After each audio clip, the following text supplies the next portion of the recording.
extremo distal del fémur en la primera parte de nuestra clase. Y en la segunda parte voy a hablar sobre fracturas de tibia y de tobillo. Y les voy a pedir de que si es que tienen alguna duda, entonces puedan hacerlo, preguntar algo y no quedarse con la duda. Adelante, por favor.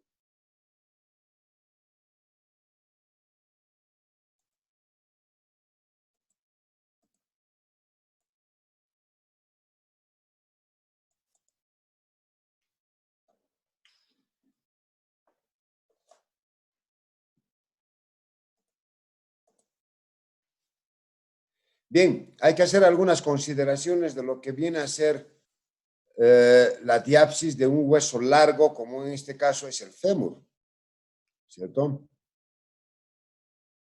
Es uno de los huesos más largos y obviamente por consiguiente es más susceptible a las lesiones por el eje largo que tiene.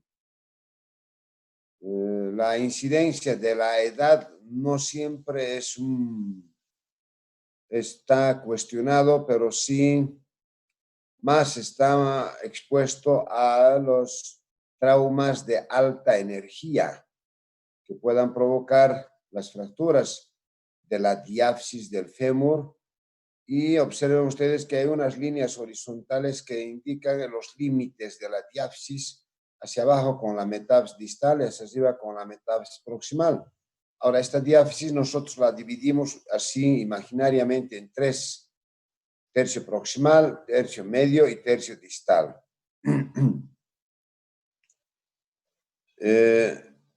Ahora, es posible también al margen de los mecanismos traumáticos, como son el trauma directo, el trauma indirecto, como vamos a ver, también la parte distal, sobre todo del fémur, es susceptible a metástasis de tipo de cáncer,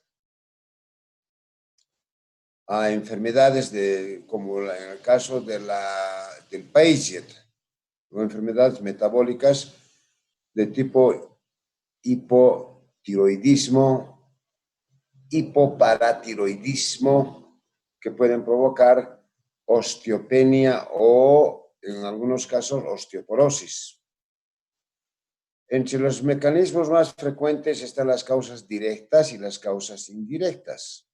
Las causas directas, obviamente, se refieren a todo trauma que provoca directamente en forma perpendicular al eje del hueso y puede provocar una fractura, sobre todo a nivel de tercio medio. Entre las causas indirectas, ¿cierto?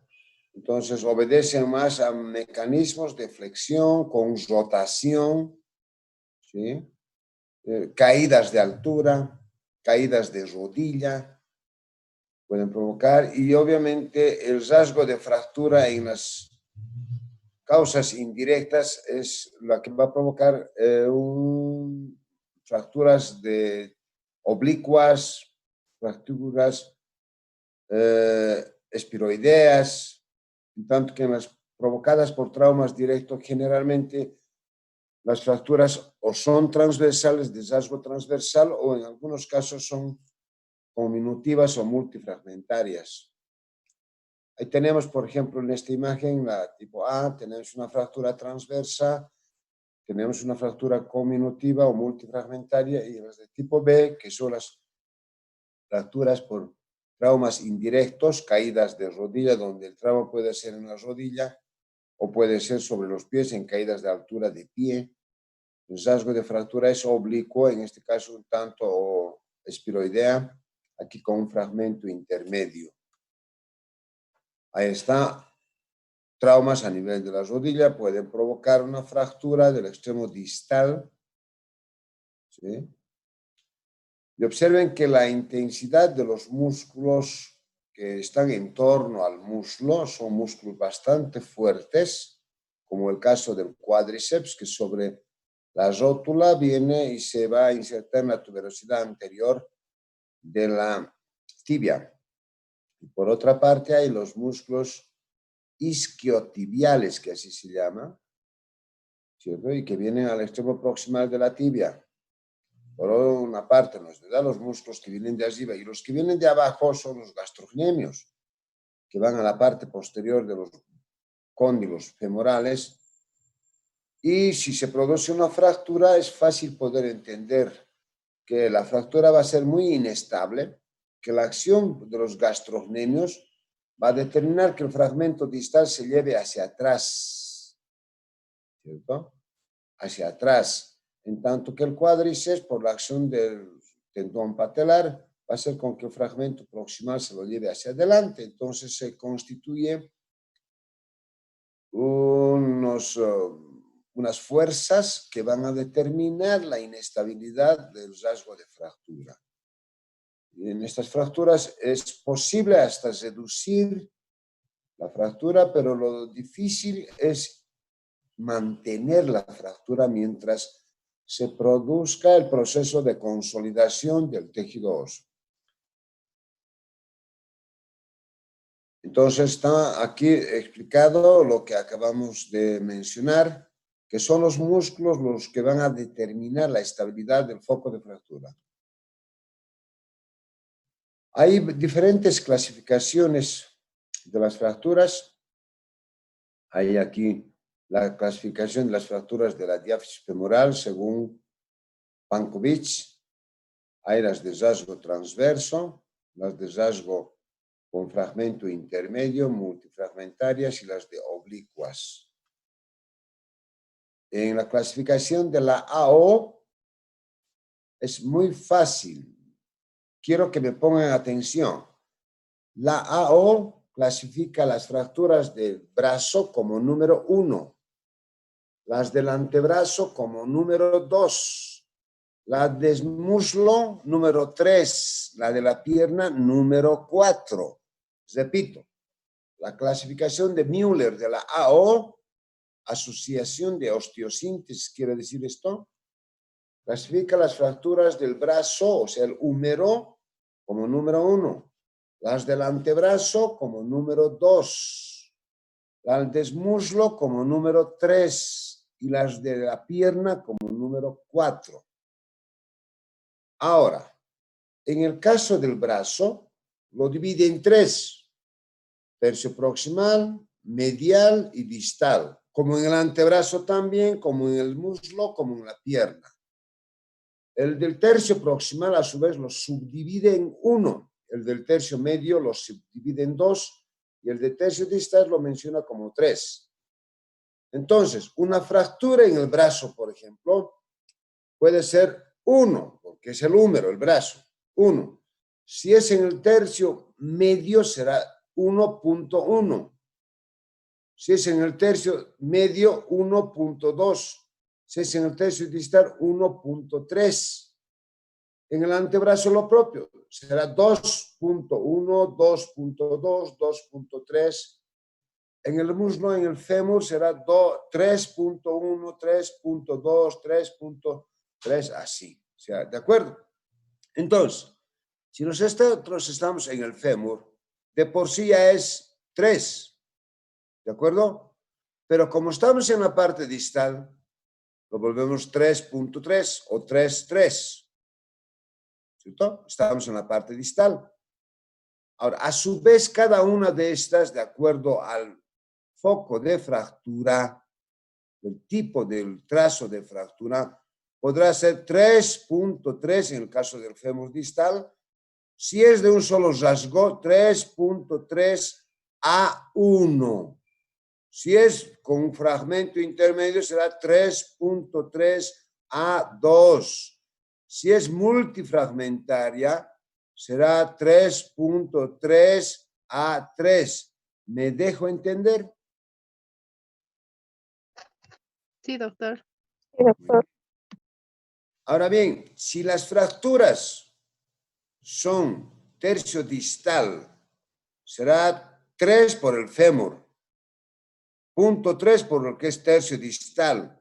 Pero si compromete la articulación, ¿entienden? Entonces ya va a ser B. Y será B1, será B2 o será B3 cuando compromete los dos cóndilos. Cuando compromete un solo cóndilo y la metáfisis, B2. Y cuando es solamente un cóndilo, es B1. ¿Ok? Entonces, y puede ser parcial, porque vean ustedes, no está comprometiendo en forma completa. Ahora, puede ser 3 por el fémur, 3.3 por la parte distal y C1 cuando es en Y, C2 cuando es conminutiva intraarticular y C3 cuando es doble fractura intraarticular y conminutiva en la parte distal. O sea, es de la forma más simple la clasificación de la fractura de Müller, AO.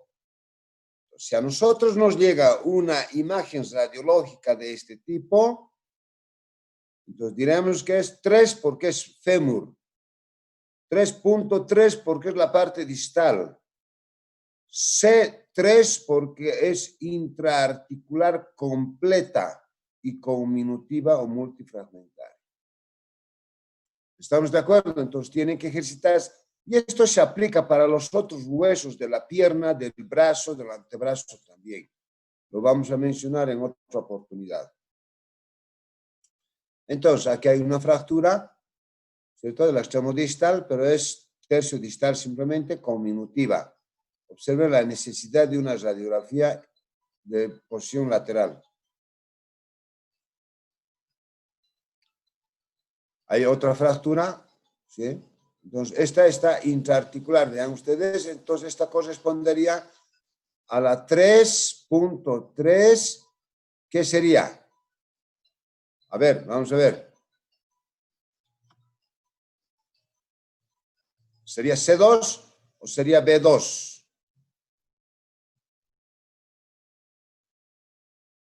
A ver, ¿qué dicen jóvenes? Igual va a ver. C2, doctor. C2, ¿verdad?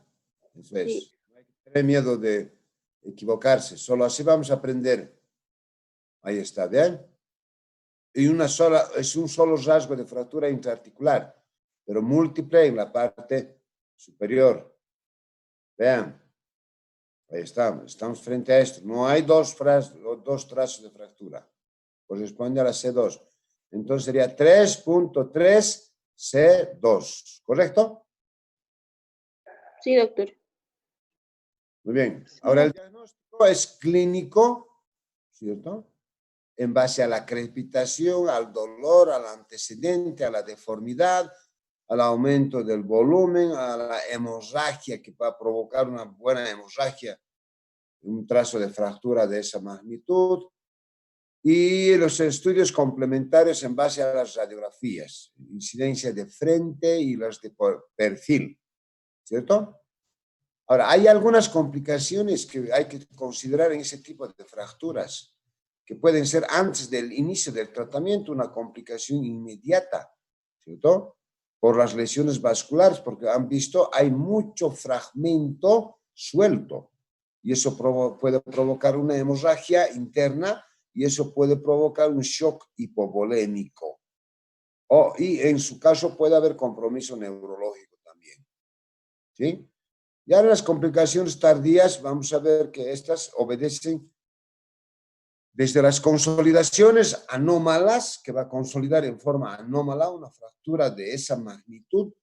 Imagínense donde la cortical es sumamente delgada, es como cáscara de huevo, entonces puede provocar consolidaciones viciosas con acortamientos, rotaciones interna o externa.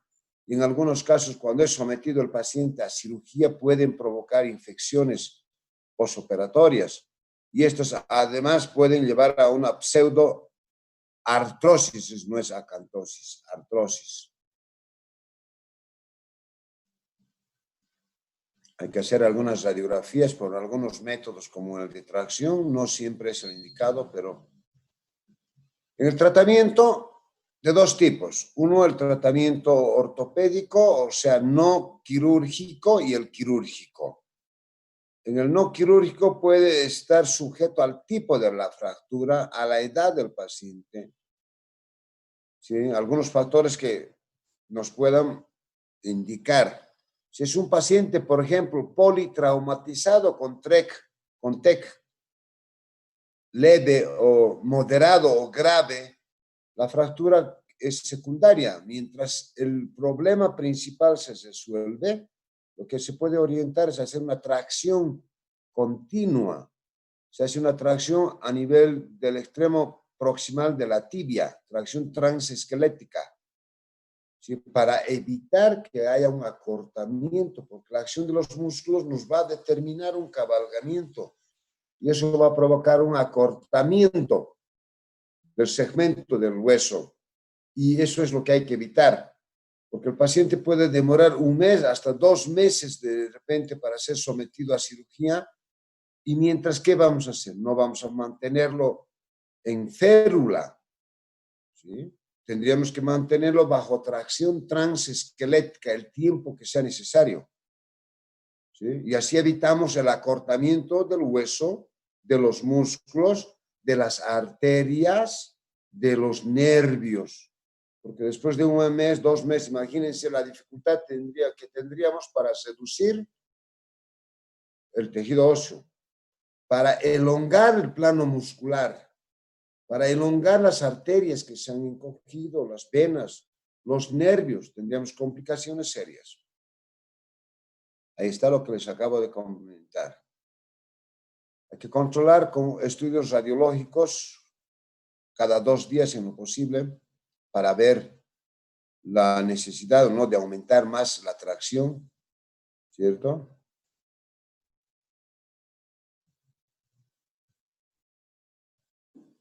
Considerar la posibilidad de que al cabo de unas 4 semanas puede haber ya un callo, ¿cierto? Si nosotros mantenemos en tracción, el callo no va a haber un acortamiento, no va a permitirse el acortamiento. Entonces es bueno que nosotros tengamos que mantener la tracción. Ahora, en algunos casos, después de haber permanecido en tracción durante un lapso de 1 mes, por decir, y no hay condiciones de operar por diferentes motivos, de someter a cirugía al paciente, entonces se puede optar, como ya hay un callo primario, que ya me mantiene un poco estable el foco de fractura, ahí yo puedo colocar un aparato de yeso tipo pelvipedio, de preferencia, porque para inmovilizar con yeso hay que inmovilizar las 2 articulaciones próximas al foco de fractura. Y eso implica que la cadera tiene que estar inmovilizada y la rodilla. ¿Y cómo? Mediante un pelvipedio, que va a incluir la pelvis, que va a incluir la rodilla hasta la parte del pie. A nivel de la rodilla yo tengo que ver la posibilidad de mantener una ligera flexión. No lo puedo mantener con yeso en extensión la rodilla, porque eso no es la indicación correcta. Porque cuando se inmoviliza en extensión y lo mantenemos 2 meses, 3 meses, va a ser imposible que yo consiga en la rehabilitación volver a flexionar esa rodilla. ¿Me entienden? Entonces, si está en ligera flexión de unos 10 grados, ha de ser fácil la extensión y la flexión durante la rehabilitación. Y además esa la actitud que no le va a provocar dolor. Si lo mantengo en extensión permanente, constante, el paciente se va a quejar de dolor en la articulación durante todo el tiempo que va a permanecer inmovilizado.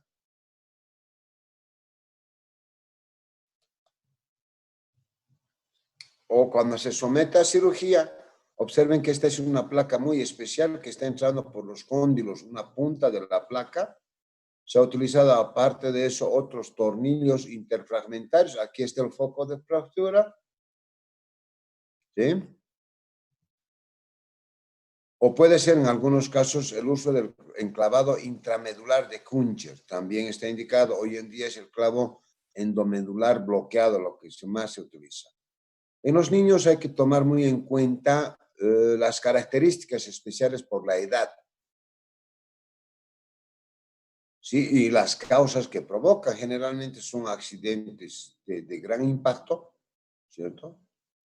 y hay que considerar la posibilidad de hacer un tratamiento incruento, no operar. En los niños lo que hay que hacer es evitar la cirugía, ¿sí? Y más aún todavía en niños menores de 3 años de edad, ¿sí? No hacer la cirugía, hay que hacer la tracción de partes blandas al seno, como en algún momento les he indicado. Y si la fractura es en tercio medio, la tracción es de ambos miembros. Se puede someter a tracción de los dos miembros para evitar asimetrías. Bueno, entonces, ¿alguna pregunta, jóvenes? Doctor, ¿cómo es eso de la tracción transesquelética? A ver, veamos si tenemos alguna imagen.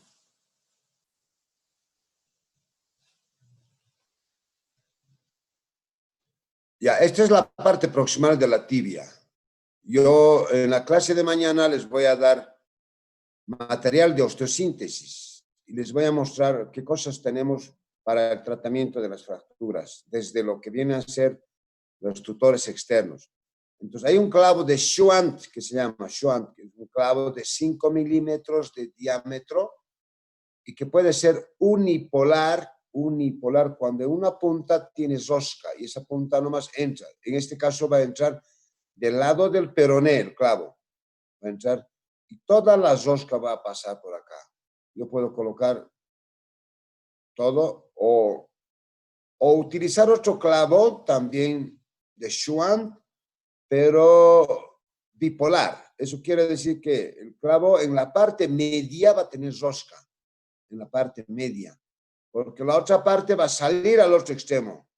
Y en este otro lado también va a quedar la otra parte. Solo la parte media con rosca se va a quedar al medio.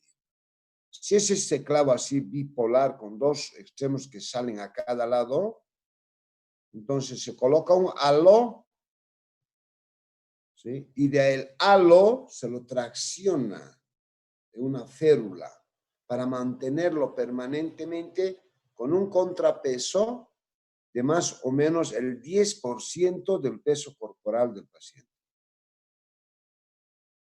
¿Ok? Entonces, eso es lo que... Ya, doctor.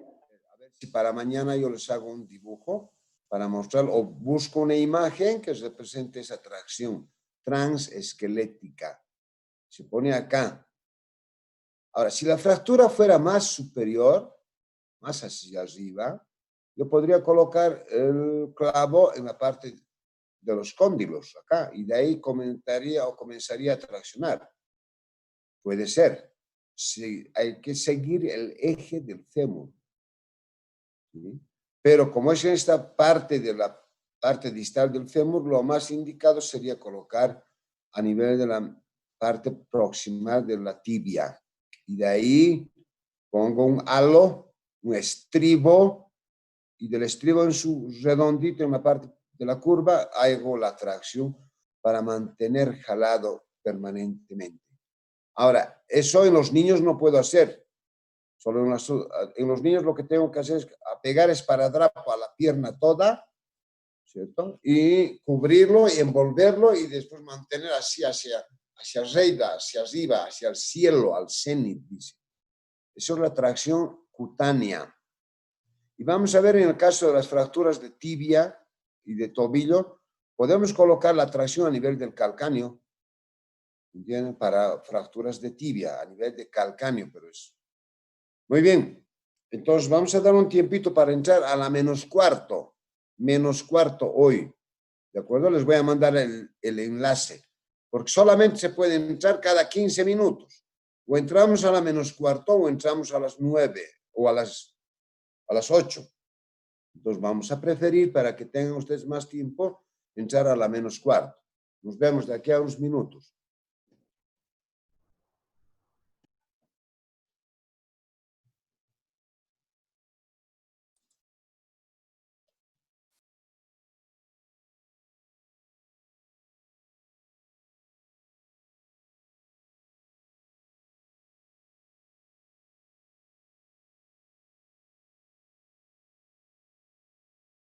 Sí, doctor.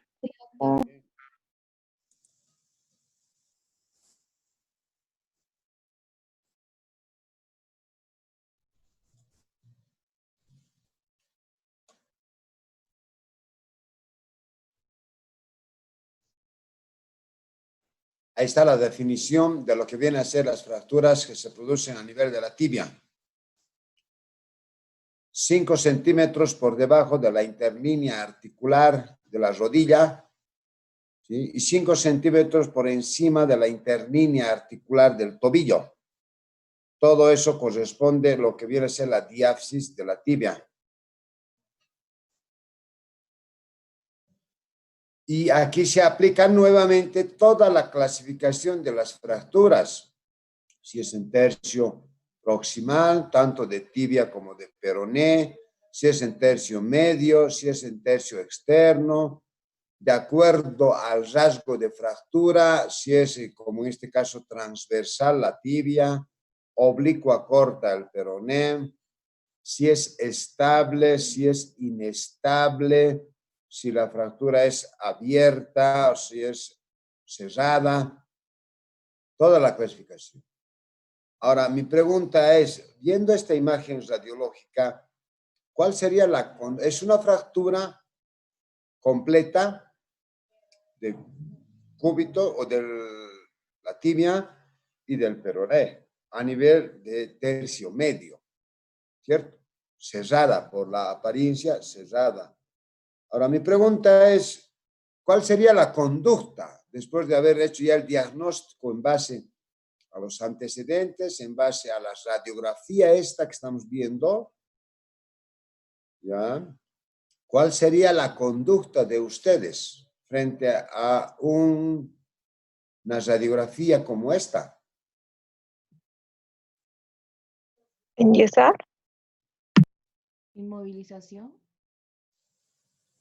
Un tratamiento conservador. Eso significa que solamente hacer una inmovilización en base a yeso. ¿Es eso?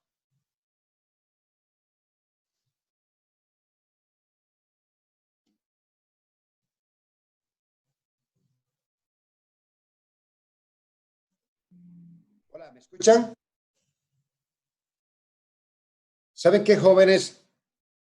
Hay algo que tengo que decirles. No es, las clases no es abrir, entrar al enlace y dormirse. O en otros casos, salirse de nuevo. Tienen que participar ustedes. Tienen que preguntar, tienen que consultar. ¿Cuántos son los que están ahí? Yo voy a tomar en cuenta la asistencia y la participación de ustedes, porque no se trata de que ustedes estén en casa, ¿cierto? Entren al enlace y después se retiren o se vayan. Tienen que participar. ¿Cómo es que no una sola persona, una señorita? ¿Cómo se llama usted, señorita?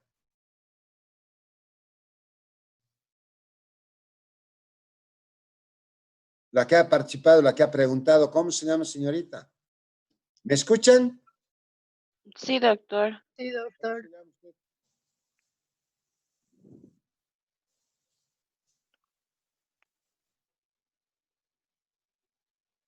¿Cómo se llama usted, señorita?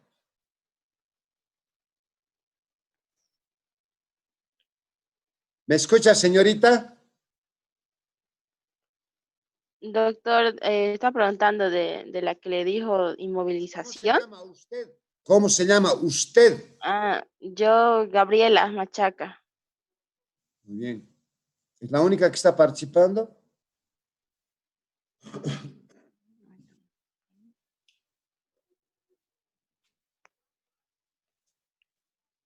Bueno, es difícil poder explicar con gente que no tiene el mínimo de interés de aprender. Bueno, hay clasificación, repito, de acuerdo a la clasificación general de las fracturas, en estables, inestables, simples, multifragmentarias o conminutivas, cerradas y expuestas o complicadas son esas, y las fracturas que pueden ser en este caso aisladas solamente de la tibia, ¿ya? O solamente del peroné, puede darse esos casos también. Hay otra clasificación de Jackson que solamente para comentarles, porque no es importante que ustedes sepan, es de de la especialidad en base a la arteria nutricia en el fragmento intermedio, la arteria nutricia en el fragmento superior con el periósteo intacto, sin desplazamiento, la arteria nutricia en el fragmento superior con el periósteo roto, esta ya es con desplazamiento, en fin, diferentes clasificaciones.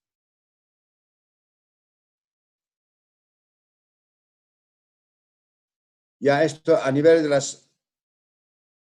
la parte distal de la tibia. A este nivel vamos a observar que entre la tibia y el peroné hay una articulación tibio-peronea distal o sindesmosis. Entre la tibia y el astrágalo hay otra articulación que es de tipo trocleartrosis y como medios de fijación tiene una cápsula, tiene un ligamento lateral interno, otro ligamento lateral externo y un ligamento tibio-peroneo, que es la sindesmosis que les había indicado. Por otra parte, hay que considerar que entre la parte distal de la tibia y el peroné forman lo que se llama la mortaja tibial, ¿cierto? El maleolo tibial, el maleolo peroneo, entonces van a mantener una articulación que evite las luxaciones laterales y eso va a garantizar los movimientos de flexión dorsal y de extensión plantar. Ahora, los traumas que van a provocar lesiones a nivel del tobillo incluyen los mecanismos de movimientos forzados, violentos, sea por inversión o por eversión, como se da en el caso de las señoritas que utilizan zapatos con taco alto. Ahí está el peroné, la tibia, no está muy clara la imagen. Entonces, las fracturas del extremo distal de la tibia y del peroné pueden ser fracturas maleolares, ¿sí? Uni o bimaleolares pueden ser fracturas del pilón tibial, pueden ser fracturas supramaleolares por encima de la sindesmosis de la articulación tibio-peronea. Y pueden haber, como en el caso de los niños, los desprendimientos epifisarios. Las fracturas maleolares son más frecuentes en las personas mayores. Se producen por trauma indirecto, movimientos forzados de inversión o de eversión. ¿Sí? Según Valls-Peruelo, existe una clasificación de acuerdo a su etiología. Las fracturas maleolares por aducción o rotación externa, así, me permiten la expresión, me voy a poner así, no sé si me ven. Esto es aducción, hacia adentro, aducción. Produce un trazo oblicuo y espiral, donde el fragmento distal, la parte distal, se gira hacia atrás, hacia afuera y hacia arriba. Es decir, es una fractura inestable, comprometiendo al ligamento lateral interno. ¿Sí?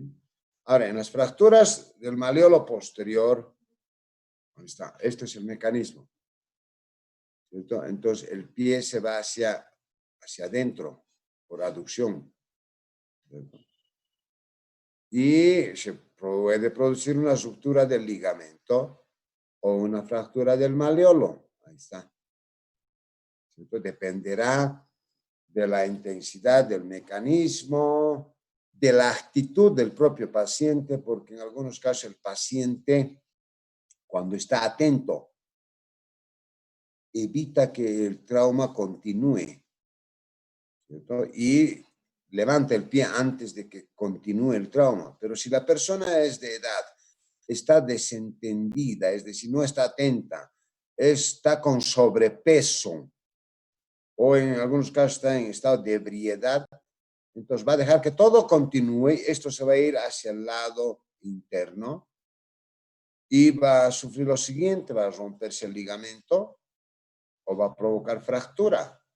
del maleolo peroneo. Y el maleolo peroneo, en relación a la sindesmosis, repito, esta es la articulación que se llama sindesmosis, va a sufrir una fractura por debajo de la sindesmosis, a través de la sindesmosis o por encima de la sindesmosis. Y puede en algunos casos también llegar a comprometer el maleolo interno o maleolo tibial, eso vamos a ver después. Observen entonces, en este caso hay una imagen, ¿sí?, donde dice fracturas maleolares por pronación. Esto ya es al revés. El pie se va hacia afuera, hacia el lado del peroné. Entonces, ¿qué sucede? Primero se fractura el maleolo tibial. La energía cinética del trauma, que ha comenzado por el maleolo tibial, va a ir por la articulación tibio-astragalina, va a ir a la sindesmosis, va a comprometer la sindesmosis y va a ir a la membrana interósea y va a provocar una fractura en el peroné por encima de la sindesmosis. Esta es la energía fuerte, violenta, que puede producirse en personas jóvenes que están haciendo deporte, por ejemplo, donde se produce una fuerza que puede provocar la fractura del maleolo tibial y una fractura del extremo distal de lo que viene a ser el peroné. ¿Sí? Y esto corresponde a las lesiones por pronación. ¿Sí?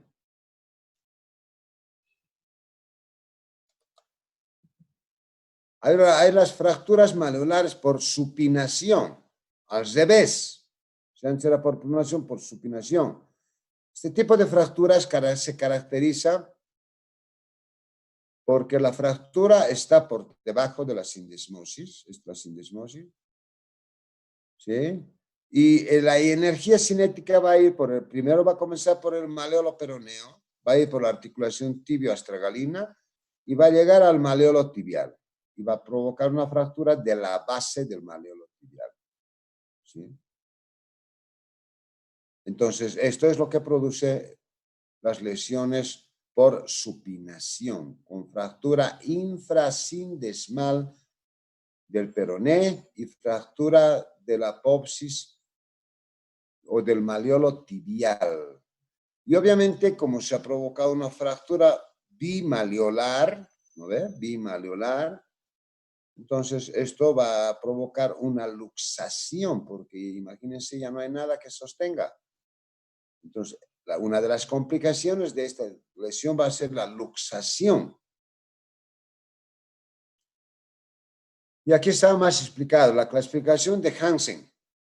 En la número 1, por aducción, por abducción, lo contrario, por rotación externa, ¿sí?, por rotación interna. Esos son los mecanismos. La rotación externa y rotación interna, ¿sí?, o que viene a ser la supinación del pie hacia adentro. Rotación interna, rotación interna, rotación externa es al revés. Y ahí está la explicación por eversión o rotación externa, inversión o rotación interna es esta. ¿Sí? Hay otra clasificación de Weber. Esta es la que más me interesa que ustedes aprendan. La clasificación de Weber. ¿Sí? Esta caracteriza la fractura del peroné en relación con la sindesmosis que les había mencionado yo. En las de tipo A, la fractura maleolar con lesión del peroné distal a la sindesmosis, por debajo de la sindesmosis. ¿Sí? Si hay una fractura por debajo de la sindesmosis, se la va a llamar infrasindesmal. Y observen que en esta fractura, la sindesmosis se mantiene sana y el ligamento peroneo-astragalino también, ¿cierto? La energía cinética que va a provocar esta fractura viene por el lado maleolo-peroneo, pasa por la articulación y llega a la base de la apópsis o del maleolo tibial y provoca fractura o no, no siempre, Pero lo que caracteriza a este tipo A es la fractura infrasindesmal con preservación, o es decir, sin lesión de los ligamentos, sin lesión. ¿Ok? Eso es la característica. Fractura por debajo de la sindesmosis sin lesión ligamentar, ninguna. Y que puede estar acompañada de fractura del apófisis o del maleolo tibial. Las de tipo B ya es una fractura transsindesmal a nivel de la sindesmosis. Puede ser transversa, puede ser oblicua, como en este caso, ¿cierto? Y el mecanismo de la sinergia, entonces va a ir por este lado y puede llegar a provocar una ruptura del ligamento tibio astragalino y tibio calcaneano, el ligamento deltoides, ¿cierto? Puede, pero lo que caracteriza a esta lesión es la fractura a nivel de la sindesmosis, las de tipo B. Por eso se la llama transsindesmal.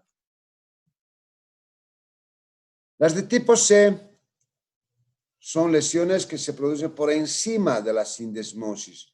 Por consiguiente, se las va a llamar suprasindesmal. ¿Sí? Suprasindesmal. Ahora, esta fractura suprasindesmal del peroné puede acompañarse de una fractura del maleolo tibial.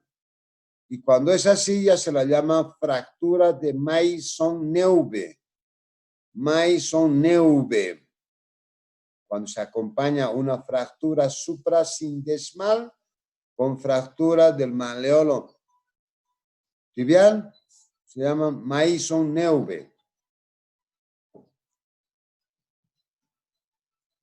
Entendemos lo que estoy pasando clases, por favor. ¿Quién es?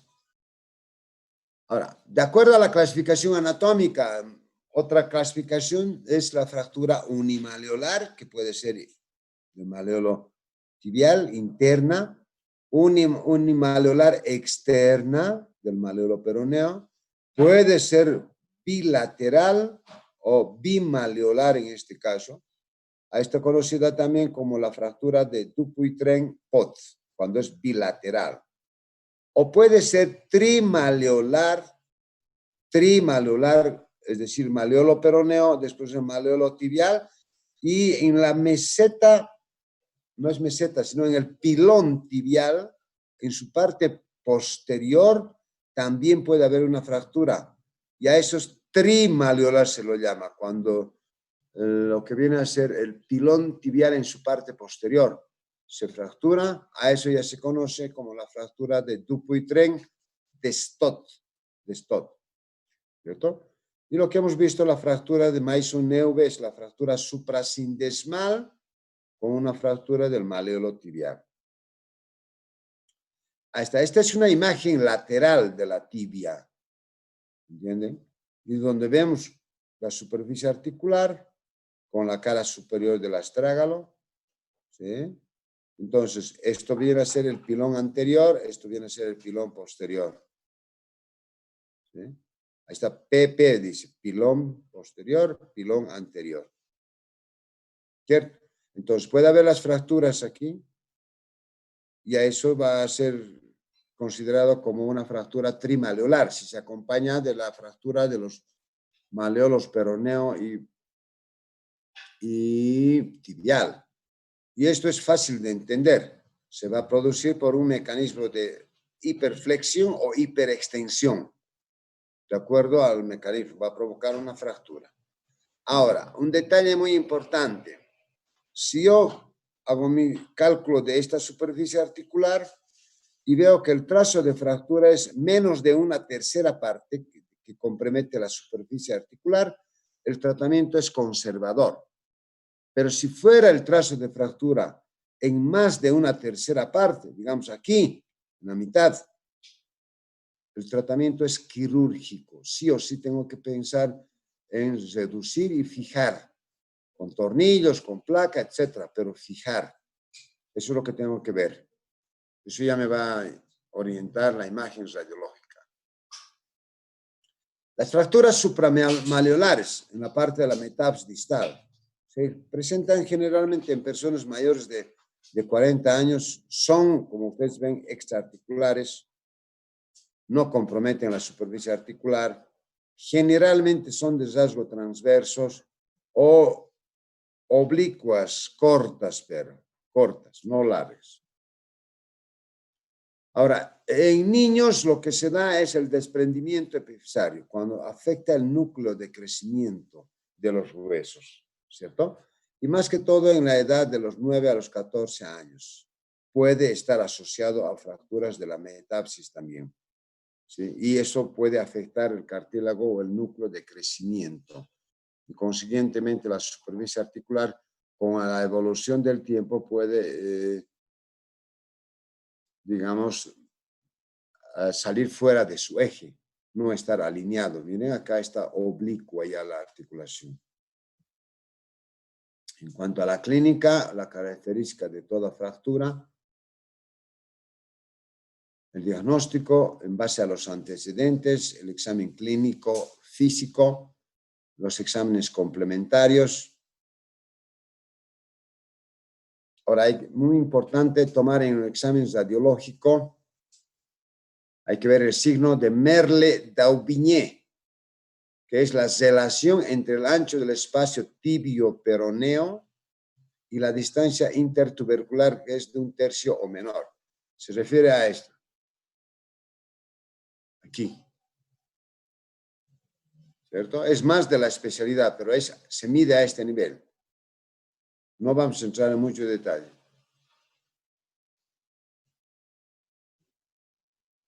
Ahí están fracturas, en este caso la parte distal multifragmentaria de la tibia. En el sentido AP está desplazado, no está en eje. En el sentido AP parecería estar todo dentro de la línea, pero no está así.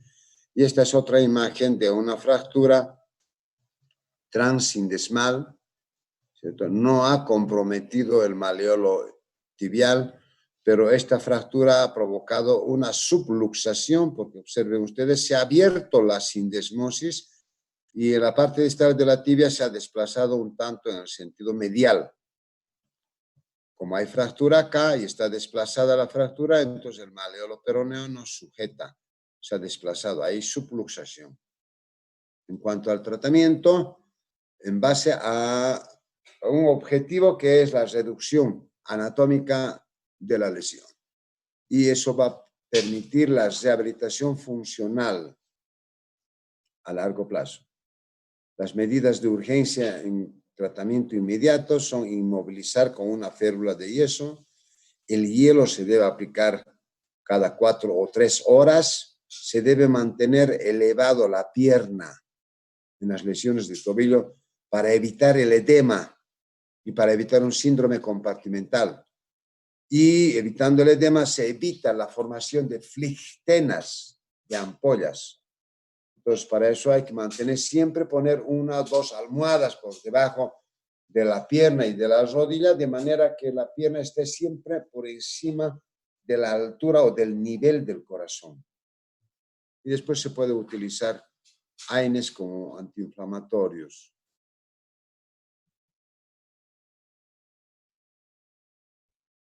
El tratamiento ortopédico es aquel no quirúrgico, ¿no? Se puede hacer reducciones dependiendo de la magnitud, de la edad del paciente, de las condiciones clínicas del paciente. Se puede optar por un tratamiento no quirúrgico, pero en base a anestesia también, para hacer una reducción y tratar de llevar a la mejor forma posible en cuanto a la anatomía corresponde. Se puede hacer a través de compresión bimaleolar. La reducción es cuestión de tener nada más conocimientos básicos de lo que uno quiere hacer para poder hacer maniobras, ya sea en diferentes actitudes. Aquí dice en varo forzado, puede ser en valgo. Si está en varo hay que llevar al valgo, si está en valgo hay que llevar al varo, etc. Y el aparato de yeso debe estar inmovilizado o mantener inmovilizado durante 6 a 8 semanas. En ese lapso de tiempo se hacen radiografías de control Esta es la bota común, esta es la bota común, ¿cierto? En 90 grados siempre tiene que estar el tobillo. Esta es la que nos hacemos alusión, referencia.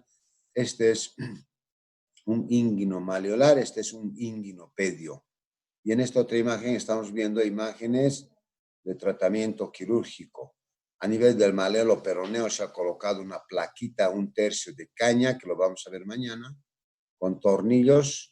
Observen que estos tornillos de aquí arriba son tornillos normales de 3.2 milímetros de diámetro, y estos otros 2 tornillos de aquí abajo son tornillos de rosca gruesa, ¿cierto? Eso se llama tornillos de esponjosa, porque aquí el hueso es más osteoporótico, es más esponjoso. Entonces, si pondríamos estos tornillos así, no sujetaría, zafarían los tornillos. Y observen que estos tornillos aquí en el malleolo tibial, que lo van a ver mañana también, tiene una parte que es lisa y otra parte es rosqueada, y que la rosca es para tejido esponjoso, ¿ya? Y los hay de diferentes tamaños. Esta probablemente ha debido ser una trimaleolar, y consiguientemente aquí hay un tornillo de atrás hacia adelante, y también de la parte que corresponde de la sindesmosis hacia la parte interna. Hay diferentes direcciones del tornillo. El objetivo es reducir la fractura. Acá también se ha colocado tornillos, a esto se llama tornillos malleolares, que donde tiene una parte lisa y en la otra parte rosqueada. Este también es un tornillo malleolar. Y acá hay una fractura del astrágalo también, ¿cierto? Entonces, con solamente tornillos se pueden. Y aquí se está viendo, por ejemplo, el trazo de fractura, lo que les había indicado, se divide en 3 tercios. 1/3 posterior, medio, anterior.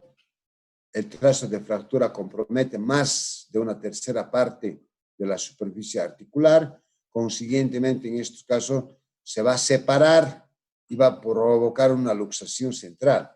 Por consiguiente, la indicación es cirugía. Cuando es menos de 1/3 parte, todavía se puede considerar el tratamiento no quirúrgico, porque la extensión de la superficie articular va a evitar que se luxe.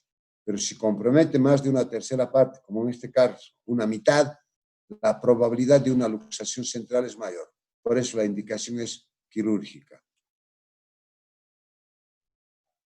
Ahí está una radiografía no muy clara, pero indica la orientación del tratamiento quirúrgico del pilón posterior. Se ha colocado un tornillo.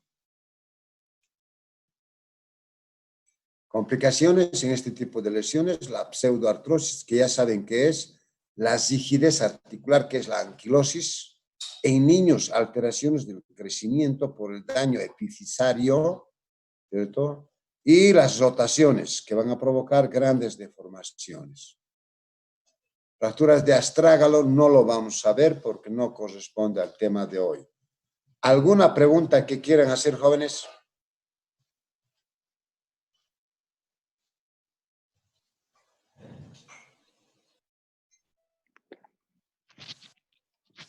Doctor, Dígame, señorita. yo tengo una pregunta de la clase, de la primera clase. Usted dijo que tenemos que inmovilizar cuando hay una fractura de fémur, tenemos que inmovilizar también las articulaciones vecinas, ¿no es cierto? Así Si es. hay una fractura de fémur, yo he leído que también se tiene que inmovilizar el pie. ¿Por qué, doctor? Claro, porque si colocamos, creo que en alguna parte de aquí hay una imagen, ahí está. ¿Me entienden? Mejor es incluir el pie, porque el paciente va a permanecer unos 2 meses en posición de cúbito dorsal en cama. Cuando está inmovilizado el pie más, el pie también descansa ahí sin ningún problema. Pero cuando solamente se pone hasta el malleolo, hasta aquí, inmovilizando 2 articulaciones próximas, rodilla y cadera, y solamente viene el yeso hasta aquí, el pie va a quedar colgado, flotando, suelto, y va a incomodar en vez de ayudar. Va a incomodar. Tendría que colocar una almohada especial, porque si no, el talón apoyado en la cama me va a provocar escaras. por compresión. Pero si está así inmovilizado, no va a tener mucho juego, va a estar acolchonado, no le va a hacer frío, ¿cierto? Por el contrario, va a ser muy beneficioso. Gracias, doctor. ¿Cómo se llama usted, señorita? Mariela Cruz. Cruz, está bien. La felicito. Tiene que preguntar, no se queden con duda. Doctor, yo tengo otra duda. En la fractura por aducción y también en las fracturas malleolares por pronación, que dijo que eran deportistas, la primera igual serían deportistas. Claro. Y el Pueden, tratamiento sí o sí tiene que ser, digamos, inmovilización con yeso o puede hacer vendaje, digamos, si no es tan grave. por eso. Depende de muchos factores para el tratamiento. Si nosotros en la clasificación de la lesión, de la fractura, vemos que son fracturas o una fractura o dos fracturas, pero que son inestables, lo que a mí me tiene que llevar en mente es que tengo que reducir la fractura o las fracturas y tengo que ver si eso es estable o es inestable. Si yo voy a poder con aparato de yeso así, moldeado, es decir, bien manipulado, bien hecho en una palabra, y controlo con un aparato de rayos X, si me es satisfactorio, si mantiene las superficies articulares de la tibia con el astrágalo y entre la tibia y el peroné, en otras palabras, si he conseguido reducir y he conseguido fijar, mantener en su posición todos los fragmentos óseos con una venda de yeso, pues bien, belleza. Pero si con el control radiológico veo que no es satisfactorio la superficie articular, vean, tiene que ser bien horizontal, no puede estar oblicua. Entonces, eso me va a obligar a que yo decida y diga a la familia o al paciente, decir, he intentado hacer reducción incruenta sin operar, pero no es satisfactorio, no es de mi agrado, no está bien, no he podido conseguir. Entonces, la indicación es cirugía. Ahora, cabe al paciente si acepta o no acepta. La indicación que yo le estoy dando, que va a quedar registrado en la historia clínica. Si el paciente no acepta por dinero, es otra cosa, pero tiene que estar registrado. O simplemente porque duda de mí, o porque no tiene condiciones, es diabético, descompensado, es hipertenso, cualquier cosa, pero todo tiene que estar registrado. Donde diga el médico suscrito, propuso, indicó la cirugía en razón de que la reducción incruenta no fue satisfactoria. Y el paciente indicó que no tiene condiciones económicas, indicó que no confía en el médico, indicó que sus condiciones físicas no le permiten. No acepten, en otras palabras, tiene que quedar registrado y tiene que firmar el paciente.